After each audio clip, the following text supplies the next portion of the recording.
Welcome to the Chasing Tomorrow podcast. This morning, I get the time to spend with Yoni Rosenblatt, who, as you guys will get to know, is not just a good thinker and a practitioner, but a podcaster himself and a connector in this sort of journey that we're all starting to head towards, where lifespan matters and longevity and vitality matters.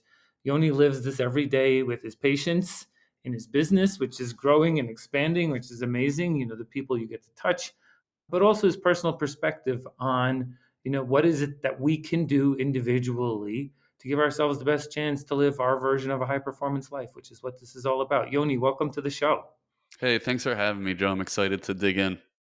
Yeah, and you're another East Coaster, I think, Philadelphia area, maybe in the general. Close. Close. You sound like a New Yorker because if it's outside New York, it's all the same, right? Exactly. So So my let's hear your story. Like, what's your origin story? Where did you grow up? What is it that you did both athletically and then how do you find yourself into PT over time? yeah. Well, born and raised in Baltimore, Maryland. I'm a fifth generation Baltimorean on one side. My dad's from the Bronx, so I Oh, grew up listening to stories of Moshlu Parkway. So oh my I know a gosh. little bit. I know enough to be dangerous there, but Baltimore through and through. I went to University of Maryland College Park. Go Terps, and just knew that I wanted to help people. And so I started saying, okay, I'll go into medicine, and I got through physics and I loved it. I was in love and I did really nicely. And then I got to chemistry and I was a disaster. And so I just started to realize like certain things click in my head, and it's far more things that I can see, visualize, and picture. I couldn't do that with chemistry, could definitely do that with physics, with more in the biomechanics side. I've always been a jock. I grew up playing three different sports at the high school level, then played a little bit of club baseball once I got to college. And so I started to fall into physical therapy. And I said, I'm going to work really hard at whatever it is I do for a living. I'm just like a workaholic. And so I wouldn't have time to help people outside of my profession. I Mm, figured my profession needs to be helping people make the world a better place. And so I went into physical therapy, and I wanted to marry this altruistic idea of helping people and sports rehab. And very rapidly, I discovered that sports rehab has had a long way to go at that point to get to a high level. And I thought all physical therapy was sports and that they just helped athletes, and that is far from the case. Once I got to graduate school, I realized it's there's a lot more to physical therapy. There's neuroeducation, and there's manual therapy, which I fell in love with for a while, and there's burn, and there's cardiac, there's pediatrics, there's a whole bunch of stuff they try to teach you, and I'm like, where the hell's the sports? So much so that I almost exited stage left, fulfilled a bunch of stereotypes, and went to law school. But I stayed the course and finished physical therapy school, started working for other people, and again very rapidly realized I got tired of learning what not to do, and I wanted to learn what to do and then begin to teach what to do. And so I founded True Sports Physical Therapy in 2014 in downtown Baltimore. And my passion was treating athletes one mm. on one while being in network with insurance, and that's really rung true all the way up until now. So fast forward to now, we have 13 locations, we have 45 physical therapists. Every single session is one-on-one with a sports physical therapist for 45 minutes that is there to know and love your goals and help you reach them. And that's what I do clinically. That's what I do. Wow. That's pretty amazing growth. You just like jumped over lots of things that were probably not so It easy. was very smooth. It was very quick. Just went from 2014 to 2023. And 9 years later, Yeah. you have 45 people working with you. So the thing that you touched on that's interesting here is first, well, you played sports as a kid. Most Americans do, right? And, we do it at whatever level seems to be either our capability or locally what we learn. But there isn't a lot of science to it. And, some people seem to pop up a little higher. Maybe they had a good coach. But underlying a lot of it, right, is this physics matters, right? Understanding the body matters. How does it work? Why do we do something at 25 but we can't do it 45? And like understanding both physics and biology and lifestyle choices. And so tell a little bit because I think you've brought that perspective, which is this much different understanding of the body so I can make people better at whatever they want to accomplish. Yeah. I I wish what you said was true, that most of Americans play sport. I don't Oh, know that that's true anymore. And maybe it's not anymore, yeah. yeah, and it's really unfortunate. I think you're right. I think 30 years ago, when you were growing up, Hmm, everyone was playing sport. And you see it in cultures and countries across the world. There are far more athletically engaged or movement minded mhm, societies out there, and America, unfortunately, right now is not at the forefront of that. So I would say that yeah, that's one thing, is like, what is our learning and movement age? And whether we're studying it in school or whether we're just learning it on the field, how good are we at knowing how to move, what a healthy movement feels like, what an aberrant movement feels like? I think we got to get better at that, yeah, first of all. So I think that's important to frame. Secondarily, in terms of learning what good movement is, there's so much more information out there now, right? mhm, When we were preparing for this pod, you mentioned the Peter Attias of the world, or the Hubermans of the world, or you even see this beautiful crossover between athletic endeavors or physical endeavors and the business world with guys like Tim Ferriss and stuff like that, where they've become students of human movement, and there is a proliferation of information out there. Now the skill is, how do we discern that which is good information? How do we understand when to apply this given information? And so when you talk about health span or well span and lifespan and all these things, how do we put together a construct and a roadmap for every single layperson that's individualized enough that they understand where they are in this arc of longevity, and how is it that they're maximizing their longevity, because your longevity, Joe, is very different than mine. yep. You know, there are I think we probably need 5 or 10 hours or maybe a couple of weeks I'll together just to clear really my work on schedule.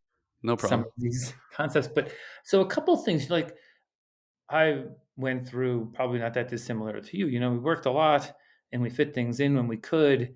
And then at one point we realized, yeah, but this is an integrated life. This is not just this one dimension. And another side of what we do is we make an investment. And we work, we save some money, we put it into some kind of investment to get some return on it. And then we take our body and we do exactly the opposite, Hmm. right? We don't invest in it. We don't move as an investment in longevity, right? And then we find ourselves a little bit later on, possibly not as capable as we want to be. So, in terms of this idea of human movement and the benefit and return of that, because you're right. I probably was laughing when you were saying, when we were kids, played street hockey, we played football in the backyard, we played baseball. Like there was never a day we didn't do something, right? Ride our bicycles, run up and down the street. And there are people who, if they have a step counter, some people don't get to 500. Sure. Like it's hard to imagine, right? So how are you thinking as you talk to people about this idea of movement and about that's an investment in who you are, what you're capable of, and what your life can become? Yeah. The way we talk about it is, thankfully, in my sports practice, so often our clientele is already committing to some type of movement, to some type of athleticism, right? So that is 90% of the battle. Once they're in the gym, okay, how do we then choreograph something that's worthwhile and meaningful, so that you're not just spinning your wheels or wasting your time, and you're headed towards a given end, a desired end, a mutually agreed upon. And what is your goal? Why are you here to see me? Why are you listening to a given podcast? What are you trying to accomplish? And so once we kind of align with that, then it's saying, okay, you're in the gym for how long? How long can you be there? Okay, what are your goals? Are you looking for endurance? Are you looking for strength? Are you looking for hypertrophy? Are you looking to just overcome this injury? Here's the minimal effective dose that we know we need to do in order to achieve that goal. So it's really via dialogue with the patient to say, what are the goals and how do we work together to form them? Now, it's different than what it used to be when I used to work for other people, when you're not dealing with athletes and it's, how do I convince the person who's taking 500 steps that, hey, that's not enough. That's a very different conversation. Mhm. But I think it has some of the same themes, which are, what can you commit to, right? Right. What is it that you're willing to take on? And there's no question, it is an investment. It's one of the better ones you can make, but it's an investment. You have to put in work in order to get that which comes out. A wise person always said, life doesn't come in a pill. So you're Right. not gonna get an immediate return like we do with a pill. You know what I mean, Joe? Yeah, well, I think I live that every day. I think that the other thing, so when we compare like these life stages, there's a lot of talk about life health span, but there are really life stages where biology and choices and lifestyle work well together and don't work. So when you're 25, you can go out late and you can have a few beers and you can get up and you could probably still run a pretty fast 5K. Hmm. When you're 50 years old, your biology is not working in your favor. And do you think much about this idea that it isn't an excuse when we modify what we think is possible? Like, we're not going to be as fast. Like, Michael Phelps is never going to swim as fast as he did when he was Sure. winning gold medals. Because I think a lot of this is, we end up pushing too hard against what's possible because we're framing it against a different sort of performance potential. Do Yeah. you guys work on that? And how do you think about that? Yeah, I think that's a really important point, especially when you're either learning new skills or a new understanding of exercise or jumping back into exercise, right? Like you take a 10-year break because you spent however long really diving into your profession, forgetting the gym. When you go back, it has to be framed that you're not the same person you were yesterday, let alone a decade ago. And so understanding that and trying to give some context and create new goals to get to. We're not trying to chase the 25-year-old Yoni. We're trying to chase the 41-year-old, you That's know? right. And I think that's really important. That's why, and we try to do it clinically as well. How objective can we get? What is the goal? What is a reasonable goal? Let's reverse engineer it. What are the steps we need to take to get there? And hopefully, the clinician or the coach or whoever's guiding this, or by the way, even the athlete, there's so much available information now. What's a given expectation? I just went through my own personal blood panel, and it's like Mm, they'll give you these ranges of norms, right? But if you really want to dive in, well, even if I say I'm a 41-year-old guy, even if I look at it and say, this is the average 41-year-old. Well, where do I want to be? I know I'm not going to be the 25-year-old, but let's look at what's an athletic 41-year-old, what's an yeah. obese 41-year-old, whatever it is, and figure out where you fit. And the information's out there. God knows with this AI revolution, you better believe there's so much out there. It's about it's about putting things in context. Yeah. So this interesting. So on one side, there's data, right? That Yep. it's hard to get to, as we both know, in healthcare. It's not as actionable as it should be. When I was going through probably my most intense training life, I would love to have had more fidelity around things like the hematocrit level that was responding to, the physiological demands I was putting on my body. So the red blood cell count, really, because I was an endurance athlete, if it Hmm. goes up, certainly is a good thing to know. So you have data on one side, which is informing, and then you have these practices on the other side, and then what you have is also technique, and in trying to bring all of that together for the whatever outcomes you want or the challenges you want to take on. And so, how do you feel about that sort of bringing that together and making it part of, that individual? Because I like the idea that you say you work with each individual person and adjust. Where are we on that journey of having that available and then making it practical for people? I think we're further along than we were 10 years ago. I think Yeah.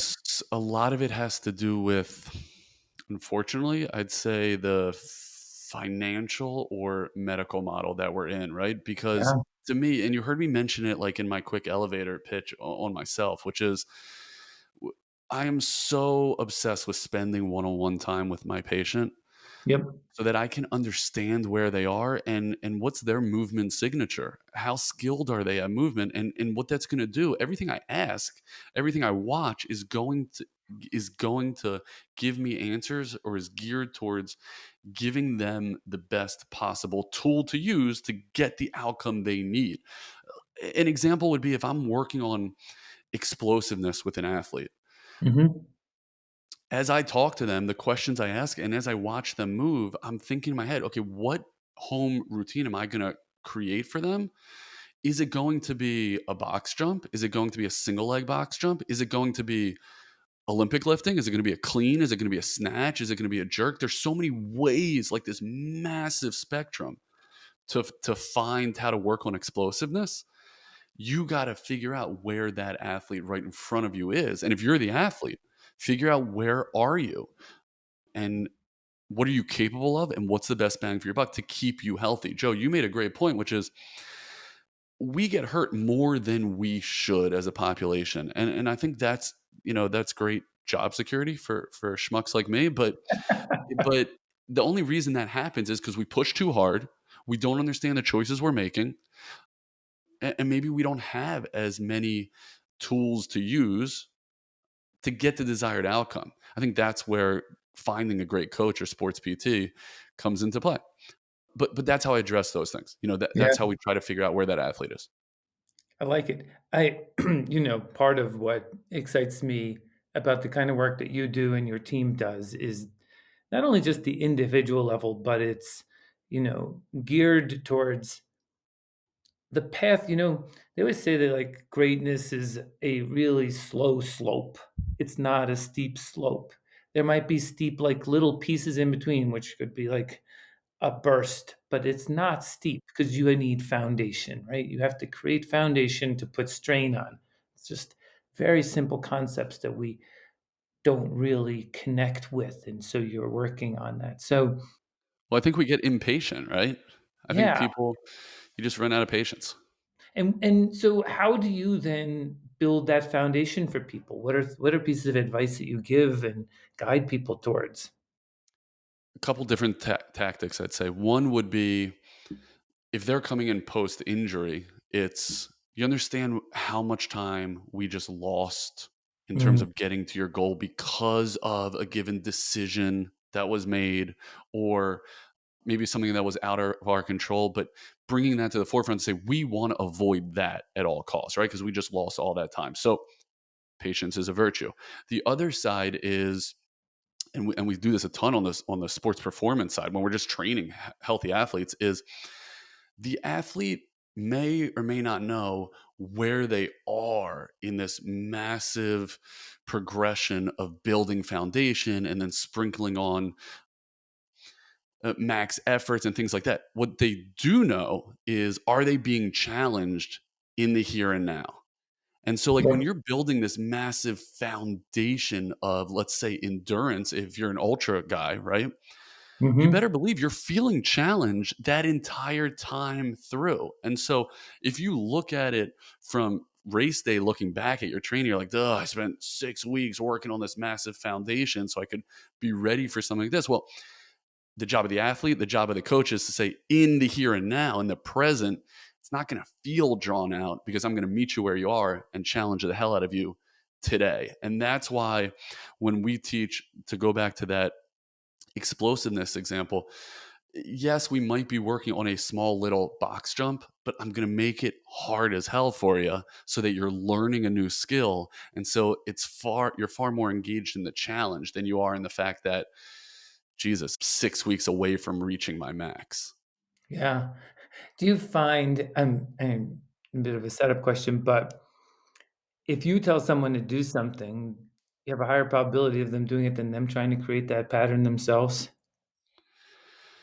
Do I find that? Yeah, like, because, like, well, we'll listen to the coach, and Mhm. the coach's plan, we'll feel more committed, but the plan I write down on a piece of paper, rarely survives. Yep. No, there's no question. I mean, I think especially if you find a coach, you find a sports PT that has some street cred, like you're gonna do whatever the hell they say. I mean, like we were talking about Peter Attia, like how do you get better trained than a guy like Peter Attia? And how do you have more he's just created so much content, right? So Mm, he has mm. such street cred that you'd rather listen to him, even though you could probably plan something similar yourself because there's so much information. But yeah, you better believe that you're going to hear it from him. And that's some of the advice that I would speak to as we bring on younger sports PTs like into our clinical fold, it's making sure that as they relay information, it's not about how long necessarily you've been doing it, but it's about how well you can command and relay that information, because that creates buy-in. That's going to increase compliance. That's going to increase goal attainment, success, Mm. and that's how So you win. yeah, oh, for sure. I think one of the things that's happened in at least in the past 10 or 15 years as we think about, exercise and more integrated into our lives is a better understanding of how much time we need to be under very maximum strain versus we'll call it general strain, like what in the running we'd call it zone 2 versus zone Mhm. 4. It might be max power lift versus just lots of repetition. And we were learning more about that. The body doesn't need like this type A thing, like it's always got to be the hardest thing ever. And that's the only thing I get satisfied. But that is, we all do a little bit of coaching on the side. And I've, type A people who never really understand it. Like Mark Allen, who was one of the best Ironman athletes, always said, run slow to get fast Hmm. and putting in the time to build those. But it doesn't, you don't feel anything as much when it's going on. When you're running a 10-minute mile, you're like, nothing's happening, but stuff is. Yeah, yeah, What are your thoughts, as you're helping people understand this difference between, this high intensity and, general activity? yeah. Well, like you said, we're learning more, so you're better able to point to examples and proof cases to support your theory, right? Yep. I had a great example of this with a really hard charging linebacker. I mean, super type A, exceptionally intelligent. Every single session he wanted to be a max session, and he went down to train to the comp for the combine, not with us. And they said, okay, but you're gonna do a taper week, and he's like, what? They're like, yeah, yeah, we're not gonna run 40s every single day in prep for your 40, and that was so hard for him to wrap his head around. Yep. But he had his best 40 time on combine day, which is exactly what you want. And so it resonated. So it's like creating examples like that, showing them, proving it to them, and then sometimes forcing them to comply. They should see, as complex as we are, our performance is becoming more and more predictable just as a species. Like we're so much better at it. It's crazy. Yes. It's amazing. What resonated or what jumped out of my head while you were talking was, I think, our newer found obsession with sleep, Mm-hmm.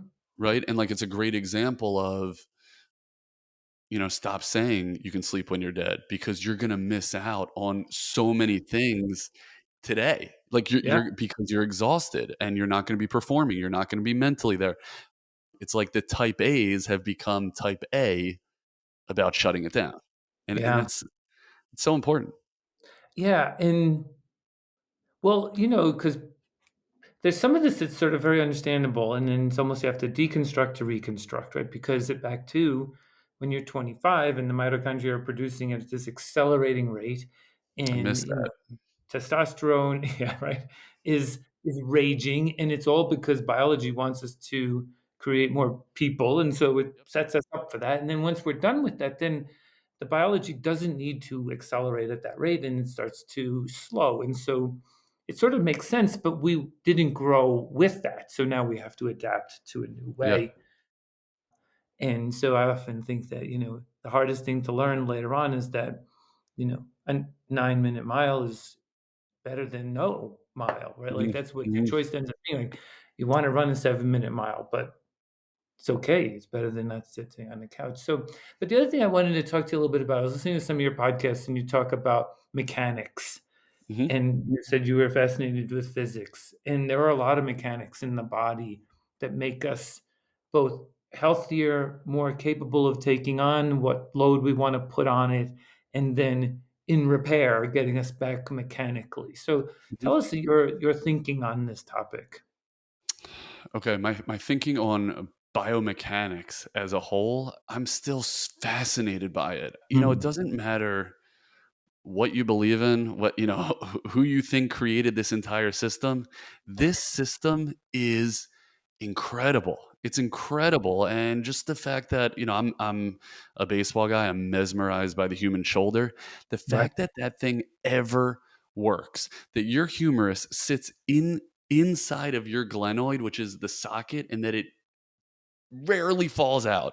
It's not held in by almost anything, and beginning to frame that for athletes in front of you, especially guys that use their shoulders to earn a living, can be a very powerful technique, and tool, but it's what gets me out of bed in the morning so often. It's really amazing. So, overarchingly, to use one word, I would say enthralled. I'm enthralled by human biomechanics. Yep. More specifically, especially with, I think, probably a lot of the population that listens to your pod, understanding biomechanically ways in which we, I hate to use the word degrade, but stop excelling as we age, Yep. and trying to fill in those gaps is a way to decrease injury rates, increase how rapidly we can get over them. One thing that sticks out of my mind is the elasticity of our tendons.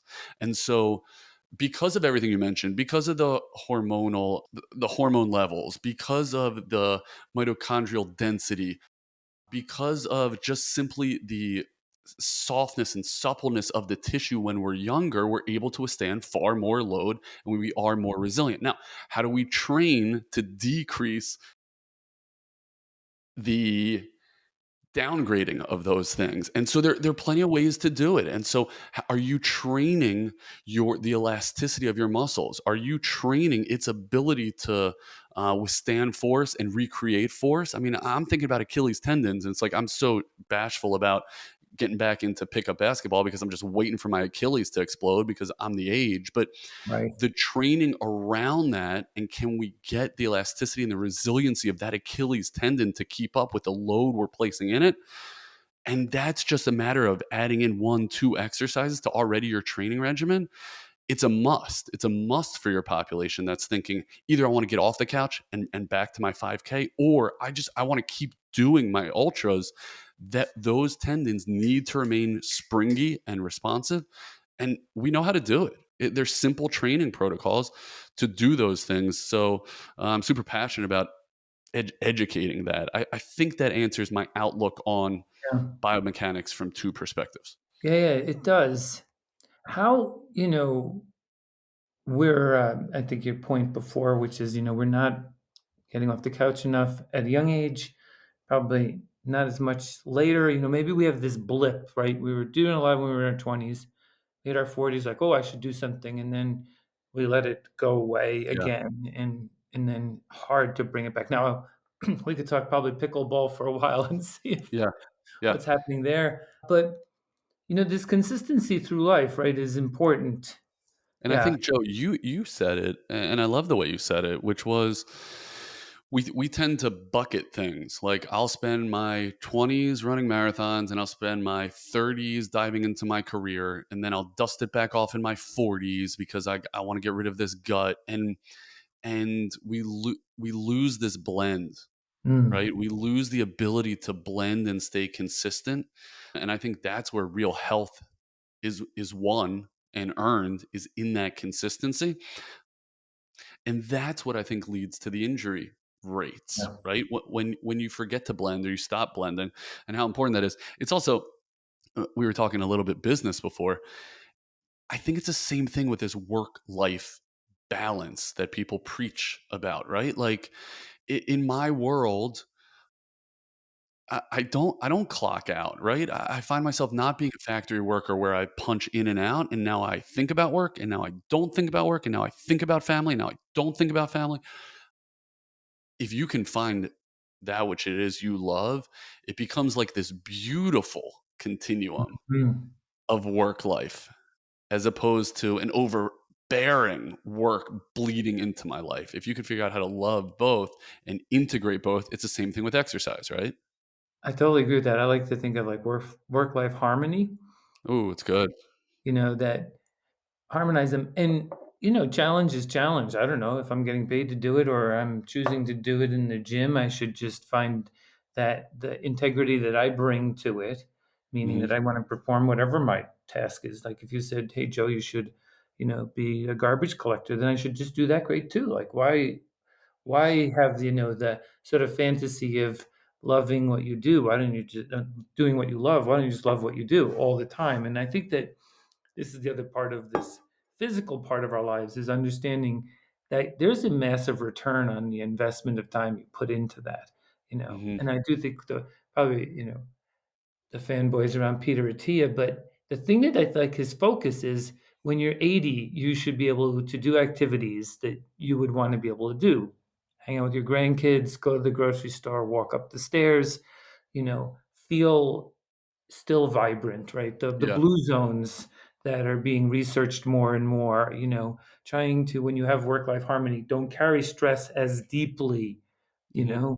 And so but these are, I think, part of what's great about the scope of now your practices is touching more people with these Hmm. messages. And so when you're looking for people to join, how is it to find people who share your vision and passion for, you know, well, PT is PT, except, right? Like Yeah. it can Yeah. be For sure. different. Yeah. I think it's so different now, and I think I was naive to think it would be the same. And here's what I mean: when I started hiring people in 2000, probably 14 or 15, it was probably 14. That wasn't by design. I didn't think about how am I going to hire, what am I going to hire, what am I looking for. I just didn't I wasn't that thoughtful. But what I did know that whatever got me to the point of needing to hire someone was grit and work ethic, and no one's gonna outwork me. Mhm. I'm gonna sleep in that clinic, and I'm gonna be there for the 6 a.m. patient, and I'm gonna see a 10 p.m. patient, and I'm gonna sleep on the treatment table, and that's what success is. And those are things that I looked for in my first few hires. That does not work Yeah. 10 years later.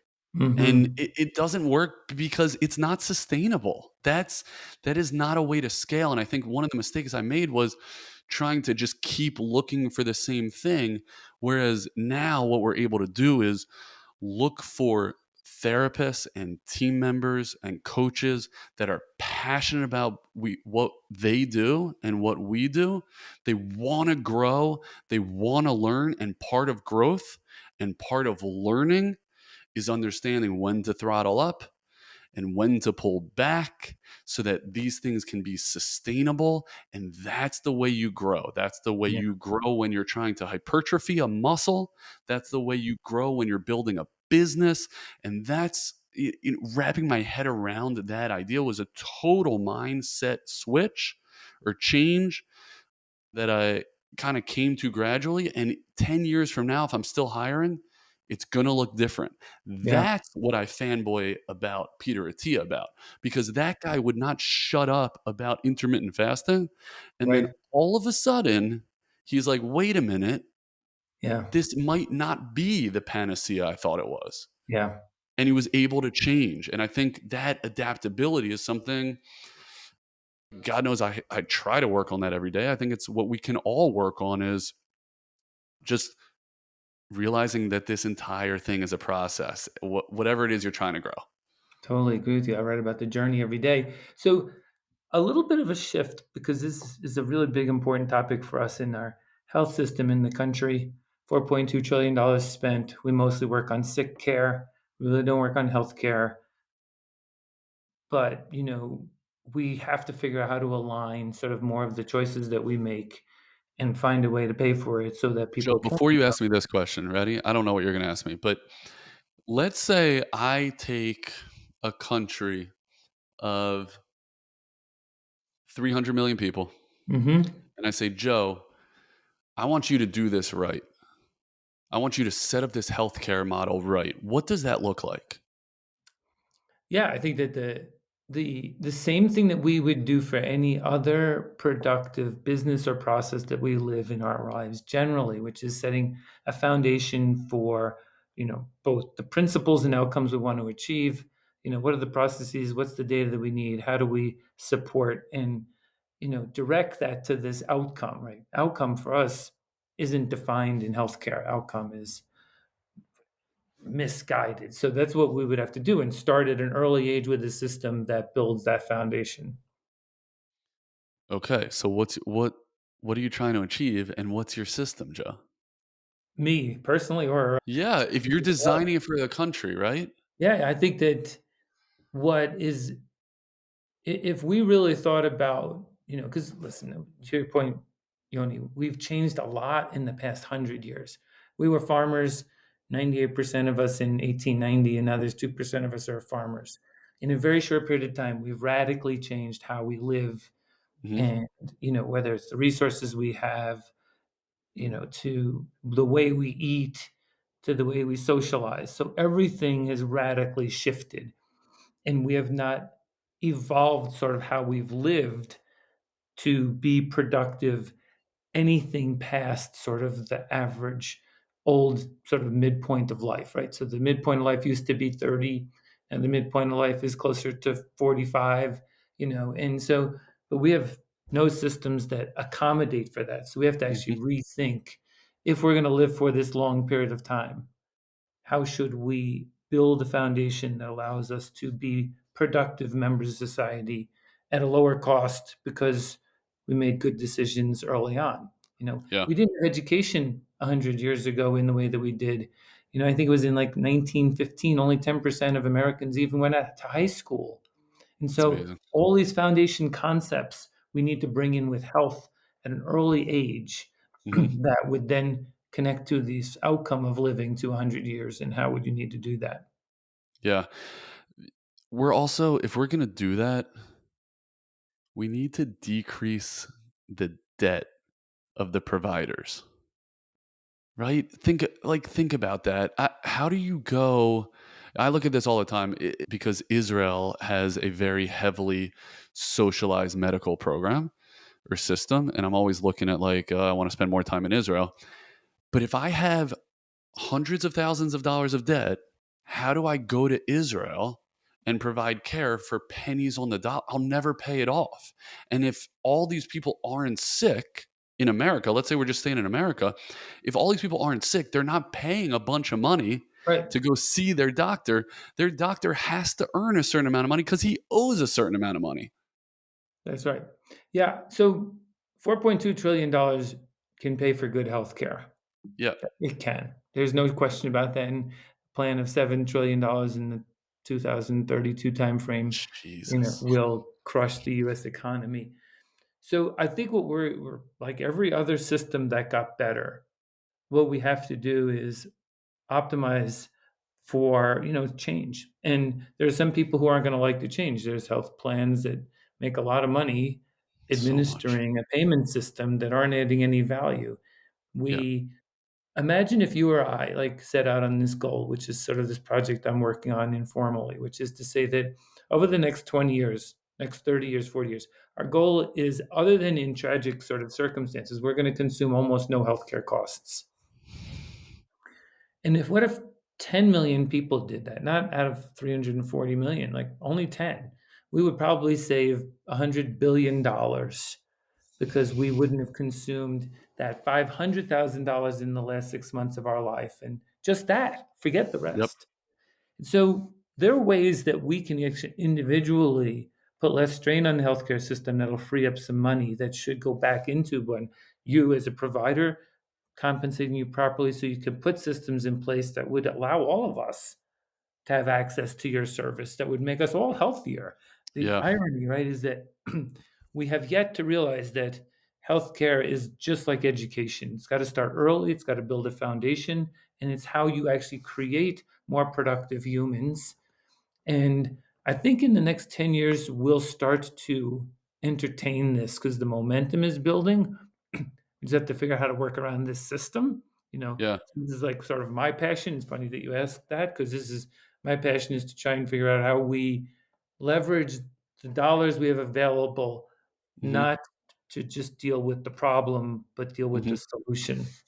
Yeah, isn't it ironic that you compare the healthcare system to the educational system, yet within the educational system, they're cutting back on our healthy habits? Oh, amen. So that system also is in a struggle, Yeah. but what's not a struggle is our social media systems, which are triggering our dopamine system and playing Yep. into the sort of only like sort of a manipulation. So we're smart enough people to figure stuff out. But what hasn't happened, I think, and maybe in your practice, the people who come in, if you were to ask them a sort of simple question, which is like, what outcome do you want? You're like, what do you want to have happen in the next 20 years? How many people are suited to answer those questions or come in knowing what they want to do? I think it is, if you look at a general population, what we call Gen Pop in PT, I think it is few and far between. Mm. As you start whittling down, our sample size is so skewed, unfortunately. Yep, it Fortunately is. and unfortunately, right? It's like by design. We have a really motivated population. So a lot of them know why they're there and what they want out of it. As a provider, that's a freaking dream. It's a dream. Yeah. Hmm. So I think we're blessed. And I think if I told you I had a tremendous amount or a overwhelming majority of my patients came in not really knowing what they wanted out of the session, I'd be lying to you. Yeah. But it took time to get there. And it's not the, I'm kind of torn about it because it's not the most altruistic thing. I worked in Gen Pop. I just wanted to blow my head off because I had a population that didn't want to do the work or didn't even know what they were doing there. They were there because their lawyer told them to come, or they were there because they didn't want to go to work, or they were there because their back hurt. But when I start talking about some form of exercise, well, I'm not going to do exercise to help my back. Well, that becomes really burdensome, and so I kind of feel bad saying that, but it's a very privileged life that we lead at True Sports, that we have an engaged population. But it is a signal through the noise that we can get to a good place because not every one of those people started there, and some You're of them absolutely right. probably You're came from something else. We need to have this sort of, and they say hope is not a strategy, right? But hopefulness is a good attribute to have in one's Yep. life, which is that we can get better and we can get there. And I don't, 20% of the American population is on Medicaid, which means they are financially struggling enough that they can't pay for any healthcare any way possible. But these are still resilient, smart people who want a better life. You're right. And I think so much of it is, how do we get the proper education to these people? What would be awesome is if their primary care physician, who's taking their Medicaid, is being paid by the government to provide care to this patient, didn't say, here is your prescription I to know. fix your problem. They said, here, there's this thing called exercise. And I say it with a little bit of sarcasm, but how powerful would that be? And what percentage of our primary care physicians understand what zone 2 cardio is? How many? How many understand what, okay, your BMI is X. How do you change that? Not what's bad and what's good. How do Hmm. you go from bad to good? The answers are really simple. Yeah. They just have to be provided, and they don't come in a press and twist bottle, No, always. no. And there are some times where that's necessary. But what we know is that we need to just change the percentages here, right? So Yeah. today it's 10% who are finding the methods that create good health, and 90% are doing these other things. And if Yep. we could just Yep. shift it to 50-50, we Yep. would have massive improvement. We're not trying to get everyone running an ultra marathon. I knew this Right. myself, and I'm not trying to campaign for anyone to live my lifestyle. Yep. What I think we both would agree is that if you go back to what is that, back to what outcome do you want? Do you want to have, this healthy, vital life that makes you feel good, and you can do the things you want to do for a long period of time? Then that outcome can get connected with choices that will help make that happen more likely. Yeah. And we have to move the system in that direction. Yeah. What do you think of that? Is that idea of the primary care physician? Who else needs to be on that list of people that understand basic exercise? I think it's them, and I think it's kindergarten teachers. Who else you got? Yeah, I think that actually, I was thinking about like where do we spend most of our time, and I think that employers need to play a role in encouraging through whatever techniques, either through benefits that they could give us. In the company that I get the chance to run, we have a health and wellness benefit that people can spend up to $1,000 on a gym membership, sneakers, going to whatever. So they have some facility and capability to do more. So I think employers can play a role, because a Thoughts? healthier employee is Yep. better for me. And Yep. so I don't think that it can just be that. And then I think, I always think about, like, where are groups that are established that we need to leverage their benefit. And so employers are a big part of our lives, of course. Educational systems. We I think we used to have a lot of stuff like that. We don't anymore. Yep. We need to reintroduce it. So let's go back to existing systems with some good concepts to share and own the responsibility of making it a healthier community for all. Yeah. Yeah. I think you're right. I think that's powerful stuff. So, we could talk forever, and I appreciate what you're doing. I think, maybe I always like to close, when I created the name of this podcast as Chasing Tomorrow, because I always told people, let's chase tomorrow together, which means, like, how am I going to lean into the future? So if you thought about your chasing tomorrow, Yoni, what's the sort of the future look for you like?